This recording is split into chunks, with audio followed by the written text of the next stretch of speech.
मन मंदिरा गजर भक्तीचा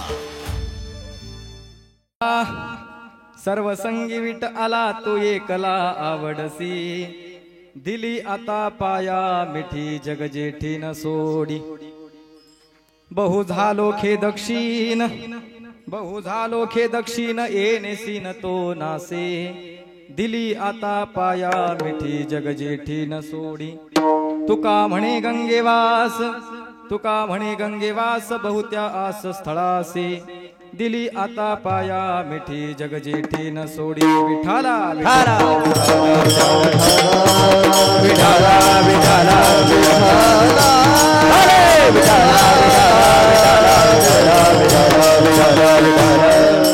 प्रस्तुत प्राप्त प्रसंगी प्राप्त स्थळी उपस्थित जमलेले श्रोते सज्जन मायबापांच्या संकीर्तन सेवेकरिता निवडलेला अभंग जगद्गुरु जगतवंदनीय वैराग्याचे मूर्तिमंत पुतळे वारकरी संप्रदायाचे महामेरू 17व्या शतकातील तत्वज्ञानाचं ज्ञानपीठ महान तत्वज्ञ विभूती आणि वारकरी संप्रदायाचे ज्येष्ठ उपासक जगद्गुरु तुकाराम महाराजांचा 4 चरणाचा आणि भगवान पंढरीनाथाशी संवाद साधणारा अभंग आहे विडाल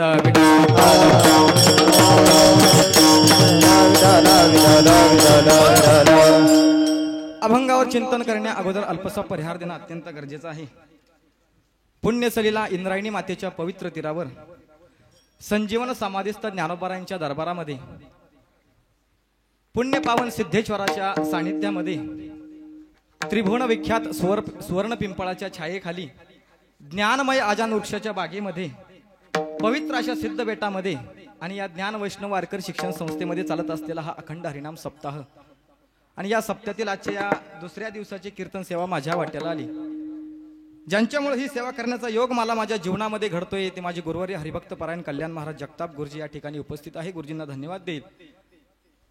कारण महाराज कसं असतं परमार्थातली कोणतीही गोष्ट घडण्याकरिता काहीतरी पूर्वजन्मीचं पुण्य लागतं। तुकोबराय म्हणतात ना तुका म्हणे होता ठेवा तो या भावा सापडला।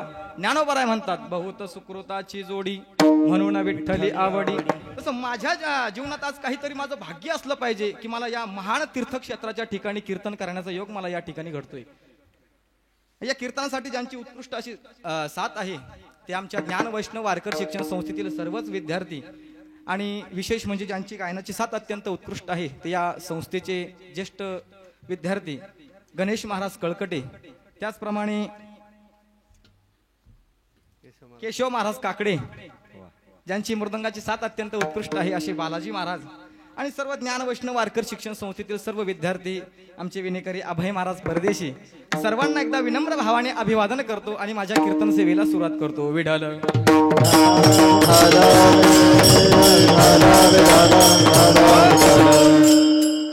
आणि विशेष म्हणजे हे कीर्तन युट्यूबच्या माध्यमातून उभ्या जगामध्ये प्रदर्शित होणार आहे असे मराठी चॅनल हॉटस्पॉटचे प्रतिनिधी आमचे अरविंद भाऊ शिंदे भाऊ या ठिकाणी उपस्थित आहेत। त्यांनाही धन्यवाद देतो। सर्वांना एकदा साष्टांग दंडवत घालतो आणि कीर्तनाला सुरुवात। विठाल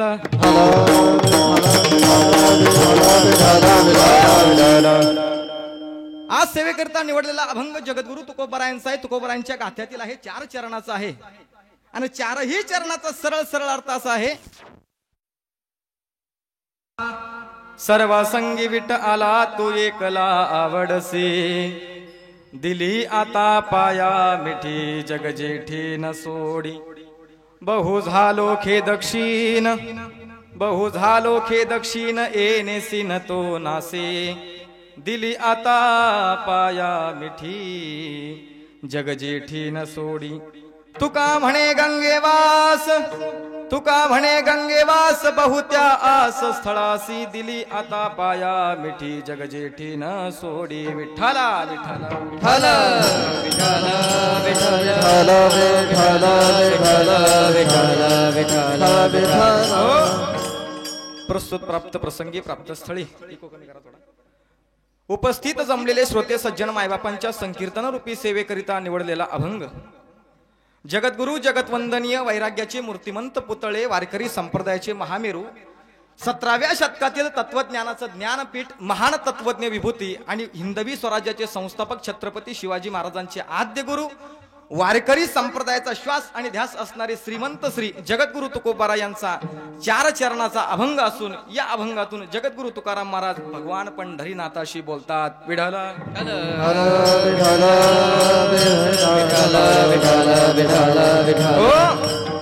अभंगावर चिंतन करण्या अगोदर अल्पसा परिहार देणं अत्यंत गरजेचं आहे.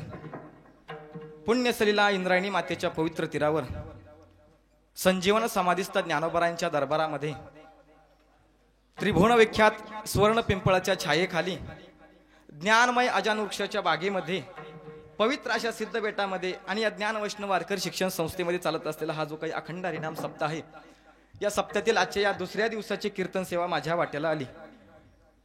हे कीर्तन सेवा करण्याचा योग मला माझ्या जीवनामध्ये ज्यांच्यामुळे घडतोय ते माझे गुरुवारी हरिभक्तपरायण कल्याण महाराज जगताप गुरुजी या ठिकाणी उपस्थित आहे.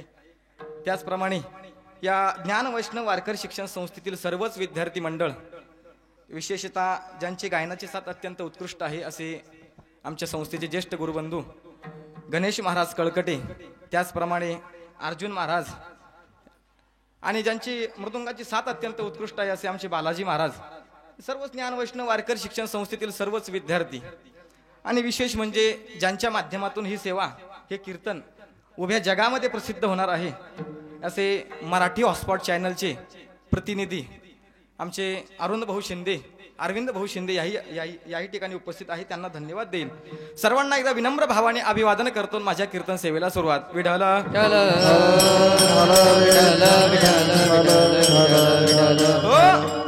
अभंग जगद्गुरु तुकोबारायांचा आहे. तुकोबारायांच्या गाथ्यातील आहे, 4 चरणाचा आहे. 4ही चरणाचा सरळ सरळ अर्थ असा आहे की तुकोबाराय म्हणतात आम्ही ज्या देवाची भक्ती करतो. 4ही चरणाचा सरळ सरळ अर्थ असा आहे की तुकोबाराय या अभंगातून जगद्गुरु तुकोबाराय देवाशी संवाद साधतात. देवाला तुकोबाराय म्हणतात, देवा अरे या जगामध्ये अनेक प्रकारचा संघ जरी आमच्या अवतीभोवती जरी फिरत असेल तरी आता या सर्व संघांचा वीट आलाय आणि तुझी भक्ती करत असताना एक गोड असा अनुभव अंतःकरणामध्ये आलाय की तू एकटाच आम्हाला आवडतो.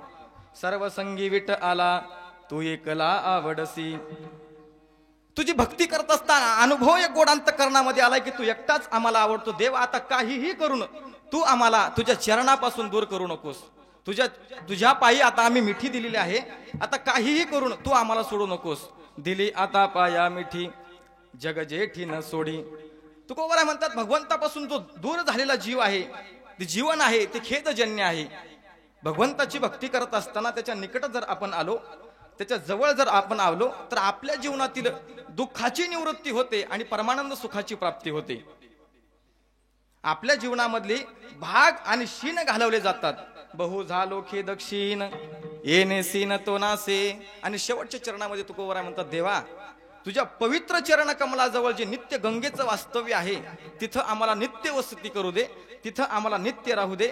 अशा अर्थाचं चिंतन व्यक्त करणारा अभंग आहे. विठ्ठल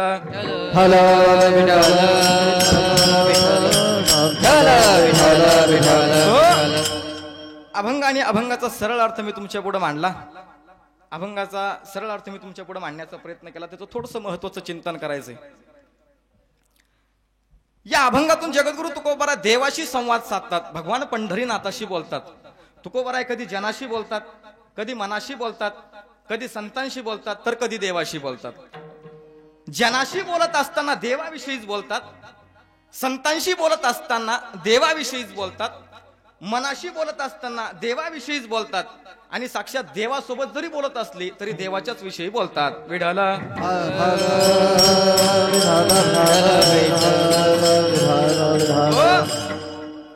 कारण तुकोबारायांनी आपल्या वृत्तीचा विषय हा परमात्मा करून घेतलेला आहे. मग नियम एक असा असतो, जो आपल्या वृत्तीचा विषय असतो तोच आपल्या कृतीचा असतो आणि तोच आपल्या क्रियेचा देखील बनत असतो. जे मनात असतं ते ओठात असतं, जे मनात असतं तेच आपल्या क्रियेमध्ये असतं. अंतरीचे धावे स्वभाव बाहेरी धरिता हे परी आवरेना. किंवा तुका म्हणे मेघ नाचवी मयुरी लपविता खरे येत नाही. माणसाच्या मनामध्ये जे काही असतं ते कितीही लपवण्याचा प्रयत्न केला तरी माणूस लपवू शकत नाही. याच्याकरता जुने कीर्तनकार मंडळी एक दृष्टांत सांगायचे. दृष्टांत सगळ्यांना माहिती आहे पण जाता जाता निर्देश करून जातो. ऐका काय झालं. गंगूबाई शेजारी चिंगूबाई राहत होती. नाव बरेत का बदलायचे? बरेत ना नाव. रंगूबाई एक आणि एक चिंगूबाई. रंगूबाई सज्जन गणेश महाराज, पण चिंगूबाई लय चोट्टी. एकदा रंगूबाईनं गहू वाळू घातले आणि चिंगूबाईनं त्यातले गहू चोरले. रंगूबाईनं गहू वाळू घातले आणि चिंगूबाईनं त्यातले गहू चोरले. रंगूबाईच्या लक्षात आलं आपले गहू चोरीला गेले. रंगूबाई रडू लागली. पण चिंगूबाई सारं गाव हिंडायची आणि गावामध्ये हिंडत असताना ज्या ज्या ठिकाणी तिला पायांचा घोळका बोलताना दिसला त्या घोळक्यामध्ये जायची आणि त्यांना म्हणायची, ए काय बोलता का तुम्ही? त्या म्हणायच्या, काही नाही बाई, आम्ही आमचं बोलतो. नाही, मला वाटलं गावाचं बोलता काय. मला वाटलं गाव म्हणजे लपविता खरे येत नाही. सारं गाव हिंडली आणि गाव हिंडून ज्यावेळेस ती घरी आली, ज्या ज्या ठिकाणी तिला पायाचा घोळका दिसला त्या त्या ठिकाणी तिला शंका वाटायची की आपल्याविषयी काही बोलतात काय. असं बऱ्याच जणांना वाटत असतं, तसं तिलाही वाटायचं. आणि गाव हिंडून ज्यावेळेस घरी आली, घरी आल्यानंतर रंगूबाई रडत होती, बाई माझे गहू चोरीला गेले. एक शेजारच्या एका बाईनं रंगूबाईला विचारलं, रंगूबाई तुमचे किती गहू चोरीला गेले? तिनं सांगितलं, बाई 7 पायल्या गहू चोरीला गेले. किती? 7 पायल्या गहू चोरीला गेले. मग आता चिंगूबाई तिथं होती, तिनं शांत बसायला पाहिजे होतं का नव्हतं? तिनं तिथंच झटका आणला. ती म्हणली, अय बरं का गुरुजी, ती म्हणली आम्ही 3च पायल्या चोरले, मी काही जास्त चोरले नाही. म्हणजे लपविता खरे येत नाही. कितीही लपवण्याचा प्रयत्न केला तरी माणूस लपवू शकत नाही. तसं साधू संतांच्या वृत्तीचा विषय हा परमात्मा झालेला आहे. तोच त्यांच्या उच्चाराचा झालेला आहे आणि तोच त्यांच्या कृतीचा देखील झालेला आहे. तुकोबाराय म्हणतात, देवा मी विषयच नारायण करून घेतला. विषय तो हा विषय तो त्यांचा झाला नारायण. विषय तो त्यांचा झाला नारायण.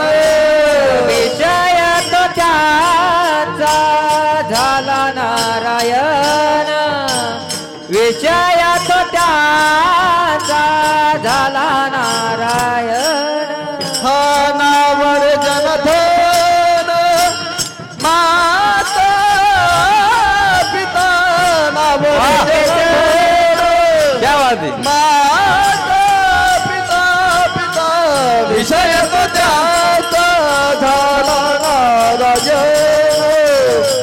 विषय तो त्याचा झाला नारायण. विषय झाला नारायण.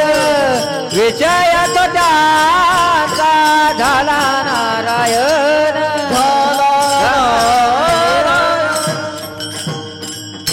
विषय तो त्यांचा झाला नारायण.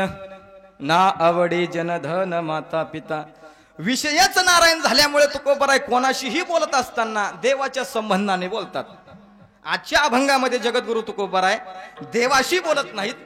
आजच्या अभंगामध्ये जगद्गुरु तुकोबाराय जनाशी बोलत नाहीत, मनाशी बोलत नाहीत, संतांशी बोलत नाहीत. आज साक्षात तुकोबाराय देवाच्या दारामध्ये उभे आणि देवाशी संवाद साधतायत. देवाला म्हणतायत, देवा अरे तू एकटाच मला या जगामध्ये आवडतो. काय वर्णन करावं तुझं रे, काय वर्णन करावं. आवडे हे रूप गोजी रे सगुण, पाहता लोचन सुखावले. विश्वमाऊली ज्ञानोपरांनी सुद्धा म्हणावं, देवा अरे तुझं हे सावळं रूप मला आवडतं. सावळे परब्रह्म आवडे आजीवा, मने मन राणी वाघार केले. देवा हे सावळं रूप तुझं मला आवडतं. किंवा सर्वांच्या परिचयाचं आहे, आवडे निरंतर हेची ध्यान. या अभंगामध्ये तुकोबारायांचा देवाचा संवाद का छेडला गेलेला असावा याचं कारण जर आपण पाहिलं तर आम्ही ज्या सुखामध्ये रमलोय, तुकोबारायांसारख्या महात्म्यांनी त्या सुखाला लात मारली, एवढं लक्षात ठेवा.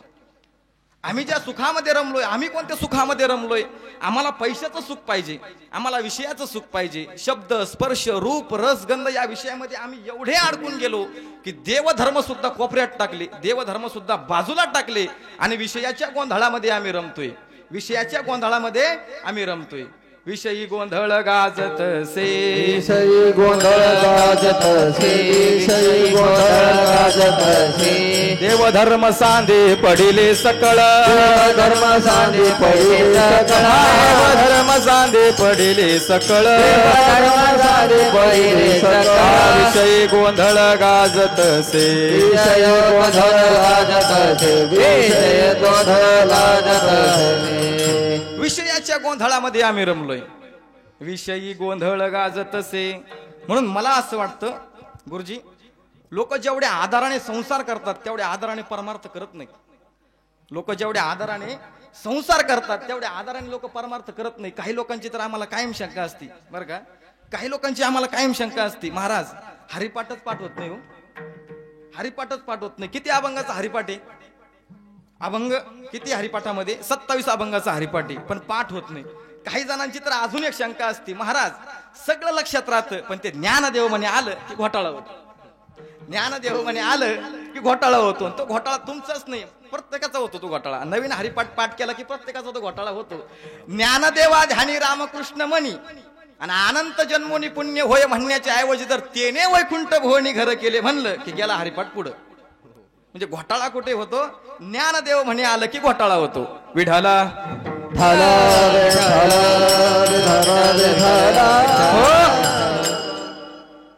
मला असं वाटतं लोक जेवढ्या आदराने संसार करतात तेवढ्या आदराने परमार्थ करत नाहीत. बाकीच्या सगळ्या गोष्टी लक्षात राहतात पण हरिपाठ लक्षात राहत नाही. का लक्षात राहत नाही हरिपाठ? व्यवहारातल्या सगळ्या गोष्टी लक्षात आहे. मला सांगा, मी तुमची नावं सांगतो, तुम्ही पटापटा मनातल्या मनात आठवा बरं. तुमचं नाव काय? तुमच्या मंडळीचं नाव, तुमच्या मुलांचं नाव, तुमच्या सुनांची नावं, तुमच्या नातवांचं नाव, तुमच्या बहिणीचं नाव, बहिणीचे मुलं आहे, तुमच्या भाच्यांचं नाव, भाच्यांच्या ज्या बायका आहेत त्यांची नावं, तुमच्या भावाचं नाव, तुमच्या पुतण्यांची नावं, त्यांना ज्या मुली आहे त्यांची नावं, त्या कोण्या कोण्या गावामध्ये दिल्या, त्या पाहुण्याचं आडनाव काय, ह्या पाहुण्याचं आडनाव काय, एवढं सगळं लक्षात राहतं, हरिपाठ राहत नाही. म्हणजे जेवढ्या आदराने लोक संसार करतात तेवढ्या आदराने परमार्थ करत नाहीत. विढाला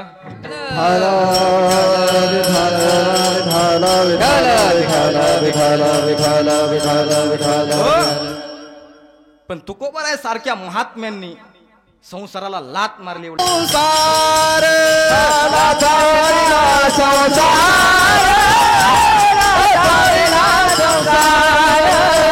केला षड उर्मेचा मार, केला षड उर्मेचा मार, केला षड उर्मेचा मार, लाथाळला संसार, लाथाळला संसार, लाथाळला संसार, लाथाळला संसार,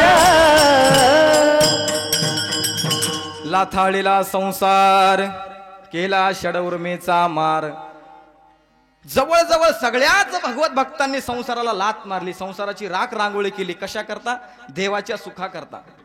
जगामध्ये ज्याला ज्याला देवाचं सुख झालं त्यानं संसाराला लात मारली. जीवनामध्ये त्याग केला हो. आणि भगवंताला त्याग इतका आवडतो महाराज, त्यागाने भगवान परमात्मा लवकर प्राप्त होतो असं वर्णन आलंय बघा. एखादा त्यागी भक्त जर त्याच्या त्यागाने देवाला आळवण्याचा प्रयत्न करत असेल तर देव त्यागाने लवकर प्राप्त होतो असं वर्णन आलं. भगवान प्रभू रामचंद्र वनवासामध्ये असताना दुपारची वेळ आहे. भगवान प्रभू रामचंद्र आणि लक्ष्मण अर्थात लखन दोघेही बाजूला निघून गेलेत. भगवंताच्या आता एकट्या सीतामाई त्या सावचित्त होऊन त्या अरण्यामध्ये बसलेल्या आहेत, एकट्याच बसलेल्या आहेत. काय करावं? भगवंताच्या थोड्याशा दुराव्याने, भगवान प्रभू रामचंद्राच्या थोड्याशा बाजूला जाण्याने सीतामाईच्या अंतःकरणामध्ये विषाद निर्माण झाला. का? कारण प्रियतम प्रिय सखा प्राण प्रिय नाथ स्वामी आता माझ्या जवळ नाही म्हणून सीतामाईचं अंतःकरण हुळहुळ करू लागलेलं आहे. आणि अशा अवस्थेमध्ये सीतामाईला तृषा निर्माण झाली, तहान लागली. काय करावं? जंगलामध्ये पाणी नाही अशातला प्रकार नव्हता. जंगलामध्ये पाणी होतं. का? कारण हिरवगार आहे, घनदाट अरण्य. आताच्या सारखी पुरी परिस्थिती नव्हती. आताच्या सारखी पुरी परिस्थिती नव्हती. खळखळ वाहणारे झडे जिकडे तिकडे वाहत आहेत. कुठंतरी पाणी असावं याची चाहूल सुद्धा लागते. परंतु सीतामाईला आहे त्या स्थानावरून पाण्याच्या झऱ्यापर्यंत जाऊन पाणी पिण्याचं धाडस करता येत नाही. का? जंगली पक्ष्यांची भीती वाटते, जंगली प्राण्यांची भीती वाटते. आणि विशेष म्हणजे देव बाजूला गेलेत. विशेष म्हणजे देव बाजूला गेलेत. बराच वेळ निघून गेला. सीतामाईच्या अंतःकरणामध्ये एवढी तहान निर्माण झाली. ती तहान तृषा सीतामाई पाण्याविना तळमळ तळमळ करू लागल्या. आणि थोड्या वेळाने सीतामाईचं अंतःकरण पूर्णतः वृक्ष झालं. काय करावं काही सुचत नाहीये. परंतु हे सगळं दृश्य ज्या ठिकाणी सीतामाई बसलेल्या होत्या त्याच्या पलीकडे एक झाड होतं आणि त्या झाडावर एक मोर पंख धारण केलेला मयूर बसलेला होता, मोर बसलेला होता. त्या मोरानं हे सगळं दृश्य पाहिलं. ज्या झाडावर मोर बसलेला आहे त्या झाडावरूनच मोराला दिसतंय की झाडाच्या थोड्याशा अंतरावर एक पाण्याचा झरा आहे, खळखळ वाहणारा पाण्याचा झरा आहे. परंतु मोर मनामध्ये विषाद करू लागला. मोराला बोलता येत नाही. मोर मनामध्ये विषाद करू लागला. देवा म्हणला काय रे तुझी ही करणी? म्हणला काय घडवतोस रे तू या जगाला? अरे ज्याला डोळ्यानं पाणी दिसतंय, ज्या डोळ्याने पाणी दिसतंय त्याला, ज्याला तहान लागली त्याला जाऊन सांगता येत नाही ना. का? बोलता येत नाही, वाचा नाही. मोर मनामध्ये विषाद करू लागला. मोराला असं वाटत होतं की कधी जाऊन सीतामाईला सांगावं की जवळच पाण्याचा झरा आहे, चटकन जाऊन पाणी पिण्या म्हणून. मग काय करावं, बोलताच येत नाही. मोराच्या एक युक्ती लक्षात आली. मोर म्हणला, आपण बोलून जरी सीतामाईला सांगू शकत नाही की इथं जवळ पाणी आहे म्हणून, पण आपण पाणी मिळेपर्यंत आनंद तर देऊ शकतो ना, तेवढी तर कला देवानं आपल्याला दिली. मग ते मोरानं काय केलं, ते मोर झाडावर होतं, झाडावरचं मोर खाली आलं आणि खाली आल्यानंतर त्यानं आपला पिसारा सीतामाईच्या पुढं फुलवला. पिसारा सीतामाईच्या पुढं फुलवला आणि तो फुललेला पिसारा सीतामाईनं पाहिला. महाराज, मोराचा पिसारा फुलावा आणि माणसाच्या अंतःकरणामध्ये आनंद निर्माण होणार नाही असा माणूस शोधून सापडणार नाही.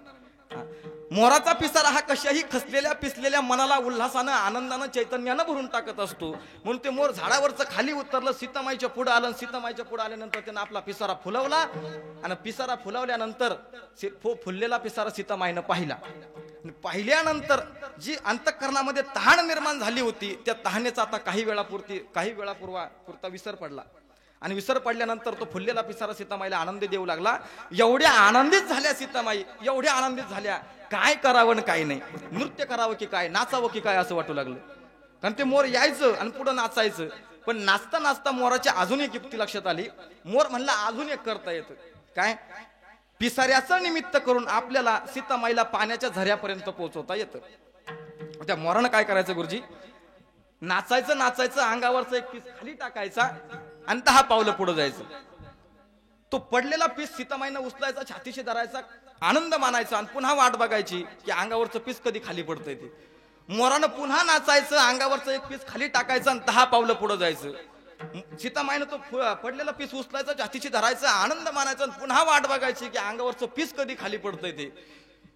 गणेश महाराज, एकाच्या अंगावरचे पीस संपत चालले होते आणि त्या संपणाऱ्या पिसाऱ्यांनी एकीच्या अंतःकरणामध्ये आनंद निर्माण होत होता. म्हणजे कुणाचं तरी दुःख कुणाला तरी आनंद देऊ शकतं, हे आपल्याला या ठिकाणी मानावं लागेल. पण माझ्या दुःखामुळे सीतामाई आनंदित होत आहे, सीतामाईला आनंद होतो, याच्यात सुद्धा त्या मोराला सुखच वाटत होतं, आनंदच वाटत होता, हे मात्र विशेष. असं करता करता मोरानं पंख त्यागायचा, सीतामाईनं तो उचलायचा, छातीशी धरायचा, आनंद मानायचा, पुन्हा वाट बघायची, पुन्हा त्यागायचं. असं करता करता मोरानं आपल्या अंगावरले सगळे पिसारे त्यागून बरोबर पाण्याच्या झऱ्याच्या काठावर येऊन उभा राहिला. आणि एकच मोरपंख राहिलं होतं अंगावर. किती? एकच मोरपंख राहिलं होतं अंगावर. आणि ते पण गळायची वाट पाहत होत्या माता जानकी की अंगावरचं पीस कधी खाली पडतं, कधी मी उचलते. मोरानं सीतामाईला पाहिलं, मोरानं सीतामाईला पाहिलं, पाहिल्या बरोबर आपल्या अंगावरचा एक पीस, शेवटचा पीस जो होता तो खाली टाकला आणि सीतामाईनं तो उचलला. आता पिसारा मधी होता, पिसारा असा मधी होता, पलीकडे पाण्याचा झरा होता आणि अलीकडे सीतामाई होत्या. पिसारा बाजूला झाला, झरा उघडा पडला आणि झरा उघडा पडल्याबरोबर सीतामाईची नजर त्या पाण्यावर पडली. पाण्यावर पडल्यानंतर मला तहान लागलेली आहे याची जाणीव झाली. आणि तो एवढा मोठा छातीजवळ जो गट्टा जमा केला होता मोरपंखाचा, तो ऑटोमॅटिकच खाली पडला, आपसुकच खाली पडला. मला तहान लागली याची जाणीव झाली आणि त्या पाण्याच्या दिशेने सीतामाई चालत जात आहे. चालत जात असताना तो पिसारा खाली पडला आणि चालत जात असताना सीतामाईचा पाय त्या पिसाऱ्यावर पडला. पाय पिसाऱ्यावर पडला आणि पलीकडे सीतामाई निघून गेल्या, पाणी पिल्यात आणि भगवान प्रभू रामचंद्र येतील म्हणून आपल्या स्वस्थानी पुन्हा निघून गेल्यात. परंतु मोर आहे त्या ठिकाणी डोक्यावर आपटून, दगडावर डोकं आपटून आक्रंदन करू लागला. मोर म्हणतोय, देवा. थोड्या वेळानं भगवान प्रभू रामचंद्र येतात आणि त्या मोराचं सांत्वन करतात. त्या मोराला विचारतात की बाबा रे काय झालं. तेव्हा तो मोर सांगतो, देवा, अरे सगळ्या जगाने त्रास दिल्यानंतर तो त्रास लेकाने आईजवळ सांगायचा असतो. आज सांग देवा, आईनेच त्रास दिल्यानंतर लेकानं कुणाजवळ सांगायचा. प्रभू विचारतात, अरे मयुरा झालं तरी काय. तेव्हाच तो मोर सांगतो, देवा तुला न वेगळं सांगण्याची काही गरज नाही, न सांगता तुम्हा कळो येते अंतर, तुला वेगळं सांगण्याची काही गरज नाही. आणि जरी तुला माझ्या मुखातून ऐकून घ्यायचं असेल तर मग ऐक देवा. काय? तुम्ही आणि तुमचे बंधू जंगलामध्ये निघून गेले असताना माझ्या मातोश्री माता जानकीला तहान लागली. अंतःकरणामध्ये निर्माण झालेली तहान, त्या तहानेचा विसर पडावा म्हणून मी माझा पिसारा फुलवला, एक एक पीस खाली टाकत गेलो. सीतामाई ते पीस जमा करत गेली, छातीशी कवटळत गेली. पण ते पीस टाकायच्या उद्देशानं, तो पिसारा टाकायच्या उद्देशानं मी तुमच्या बायकोला, जगताच्या जननीला, परा अंबिकेला पाण्याच्या झरापर्यंत पोहोचवलं. आणि पाणी डोळ्यानं पाहिल्यानंतर तुमच्या बायकोनं काय केलं, पाणी डोळ्याने पाहिल्यानंतर तुमच्या बायकोनं काय केलं, म्हणजे तो पिसारा खाली टाकला आणि त्याच्यावर पाय दिला आणि पाणी प्यायला निघून गेल्या. बरं वाटतंय का देवा हे? त्यावेळेस भगवान प्रभू रामचंद्रांनी सांगितलं, हे बघ मयुरा, तू दुसऱ्याला आनंद देण्याच्या उद्देशाने स्वतःच्या अस्तित्वाचा, स्वतःच्या सौंदर्याचा त्याग केलेला आहे. मोराचं सगळं सौंदर्य कशामध्ये असतं? त्याच्या मोरपंखामध्ये. त्याला जर मोर पंखच नसतील तर त्याला महत्व नाही. भगवान प्रभू रामचंद्रांनी सांगितलं, मयुरा तू दुसऱ्याला आनंद देण्याच्या उद्देशाने स्वतःच्या अस्तित्वाचा स्वतःच्या सौंदर्याचा त्याग केलेला आहे. एक एक पीस खाली टाकलेला आहे, पण ते वाया जाणार नाही. म्हणून फक्त एक होऊ दे, माझा राम अवतार संपू दे आणि कृष्ण म्हणून जन्माला येऊ दे. माझ्या बायकोनं पाय देऊन पलीकडे पार केलेलं मोरपंख हा पठ्ठ्या कृष्ण अवतारामध्ये डोक्यावर धारण केल्याशिवाय राहणार. विठ्ठल विठ्ठल विठ्ठल विठ्ठल विठ्ठल विठ्ठल विठ्ठल. देवाला त्याग लय आवडतो. ज्याच्या जीवनामध्ये त्याग असेल त्याला देव लवकर प्राप्त होतो. तुकोबराय म्हणतात, देवा माझ्या जीवनामध्ये सुद्धा त्याग आहे. देवानं तुकोबरायला बोलवून घेतलं. देव तुकोबरायला म्हणतात, तुकोबराय अहो असं काय आहे माझ्या जीवनात, असं काय आहे माझ्यामध्ये जो तुम्ही सर्वस्वाचा त्याग करून माझी सेवा करता, माझी भक्ती करता, असं काय आहे माझ्यामध्ये. त्यावेळेस तुकोबराय म्हणतात, देवा खरं सांगू, अरे मी जन्माला आल्यानंतर जगामध्ये मला अनेक प्रकारचा संघ घडला, अनेक प्रकारच्या लोकांची संगती मला घडली, पण त्या सर्व संगतीचा आता वीट आलाय आणि तू एकटाच मला आवडतो. अभंगाचं पहिलं चरण. सर्व सांगी वीट आला, सर्व सांगी वीट आला, सर्व सांगी विठ्ठला, सर्व सांगी विठ्ठला, सर्व सांगी विठ्ठला, सर्व सांगी विठ्ठला, सर्व सांगी विठ्ठला, सर्व सांगी विठ्ठला. तू एकला बनसी, तू एकला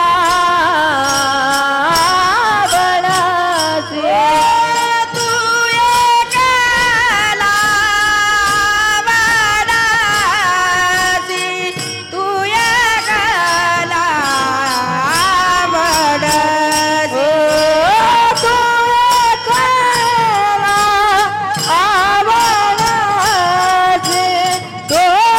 एकला बनसी, तू एकला बनसी, तू एकला बनसी. दिली आता बाई मिठी, दिली आता बाई मिठी, दिली आता बाई मिठी, दिली आता बाई मिठी, दिली आता बाई मिठी, दिली आता बाई मिठी, दिली आता बाई मिठी, दिली आता बाई मिठी, बाई मिठी. सर्व संगी विठ्ठला तू एकला आवडसी. तुकोबराय म्हणतात, देवा तू एकटाच मला आवडतो. ज्या अर्थी तुकोबराय देव आवडतो असं म्हणतात, या अभंगामध्ये जगद्गुरु तुकोबराय देव आवडतो असं विधान करतात. मग तुकोबराला देव आवडतो, ज्या अर्थी तुकोबराला देव आवडतो त्या अर्थी तुकोबराला देव समजला आहे, तो भेटला आहे आणि म्हणून तो आवडतोय. कारण कोणतीही वस्तू अगोदर आपल्याला तिचा परिचय व्हावा लागतो आणि मग तिच्याविषयी आवड निर्माण होऊ शकते. तसं देवाविषयी आवड निर्माण होणं हे भक्ती संप्रदायातील फार मोठं लक्षण आहे. देवाविषयी आवड निर्माण होणं संप्रदायातलं मोठं लक्षण आहे महाराज. देवाची भेट महत्वाची नाही, देवाची आवड महत्वाची. किती आवड महत्वाची. कधी कधी जर तो भेटूनही नाही आवडला तर त्या भेटीचा उपयोग होणार नाही. तुम्ही म्हणाल असं का म्हणतात, कारण महाभारतामध्ये 5 पांडवांना जो भगवान परमात्मा आवडला, 5 पांडवांना जो श्रीकृष्ण परमात्मा आवडला, तो 100 कौरवांना आवडला का? 100 कौरवांना आवडला नाही. म्हणून दुर्योधनानं देवाचं सैन्य मागितलं आणि अर्जुनाने देवाला मागितलं, देवा मला तूच पाहिजे. विठ्ठल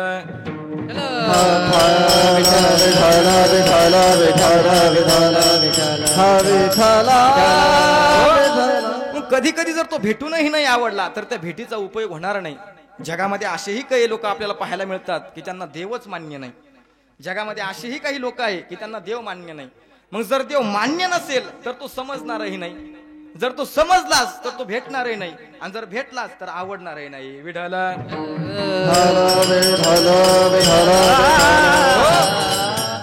म्हणून देव पहिल्यांदा मान्य असावं लागतो महाराज. आपापली नाती सुद्धा आपल्याला अगोदर मान्य आहे की नाही. भावा भावाला आम्ही भाऊ आहोत हे नातं आधी मान्य असावं लागतं, मग भाऊ म्हणून पुढील कर्तव्य पार पडतं. जर का नातंच मान्य नसेल तर मग कर्तव्य पार पाडण्याचा संबंध येत नाही. म्हणून पहिल्यांदा नातं मान्य असावं लागतं. व्यवहारात सुद्धा आम्ही मानलंय, ही आई आहे मानलंय आम्ही, वडील आहेत मानलंय आम्ही, हे नाते गोते संबंध हे सगळे मानले आम्ही, आणि म्हणून मानून पुढे चाललोय. शाळेमध्ये गेल्यानंतर, लहानपणी शाळेमध्ये गेल्यानंतर सर शिकवतात 1 2 3. मग हा एक असाच का, एक असाच का, असा जर प्रश्न विद्यार्थ्यांना विचारला तर ते सर सांगतात तो पूर्वीपासून तसाच आहे म्हणून त्याला एक म्हणतात. पूर्वीपासून तो तसाच आहे म्हणून त्याला एक म्हणतात.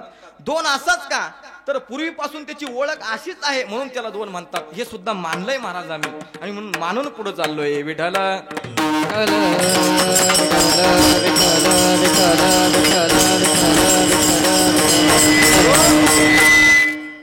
देव पहिल्यांदा मान्य असावा लागतो. काही लोक म्हणतात या जगामध्ये देव नावाची वस्तूच नाही. काही लोक म्हणतात या जगामध्ये देव नावाची वस्तूच नाही. जगामध्ये आता सध्याच्या परिस्थितीमध्ये आम्ही जर पाहिलं तर लोकांना देव मान्यच नाही. नास्तिक लोक जन्माला आले, नास्तिक लोक जन्माला आले.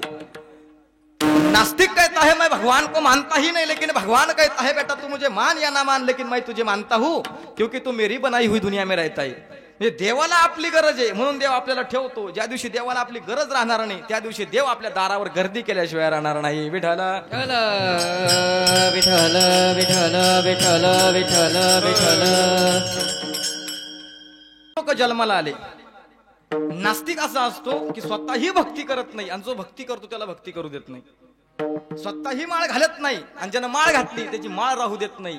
पण आपले काही लोक त्या नास्तिकांना उपदेश करतात, अहो तुम्ही माळ घालाव, अहो घालाव माळ.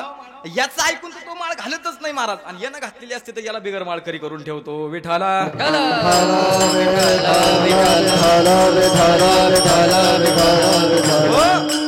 पण जर ज्ञानच जर सांगायचं असलं तर चांगल्या माणसाला ज्ञान सांगितलं पाहिजे महाराज. वाईट माणसाला ज्ञान सांगून फायदा नाही. जो आपला ऐकणार आहे त्याला ज्ञान सांगावं. माळ जर घालायची सांगायची असली एखाद्याला तर चांगलं माणसं तुमचं ऐकणारा असेल तर माळ घालणं सांगावी, नाही तर सांगूच नाही. एकनाथ महाराज म्हणतात की ज्ञान जर सांगायचं असलं तर चांगल्या माणसाला सांगावं. कोणाला ज्ञान सांगू नये, क्रोधी माणसाला ज्ञान सांगू नये, अविश्वासी माणसाला ज्ञान सांगू नये. कारण त्या मूर्ख माणसाला जर ज्ञान सांगितलं तर आपली वाचा व्यर्थ जाते. व्यर्था पुले वाचा शिनवू नये,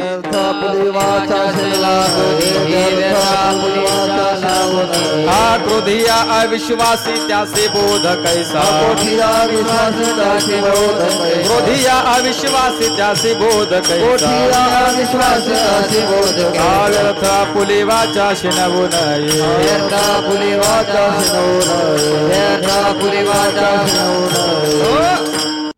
मन मंदिरा गजर भक्तीचा.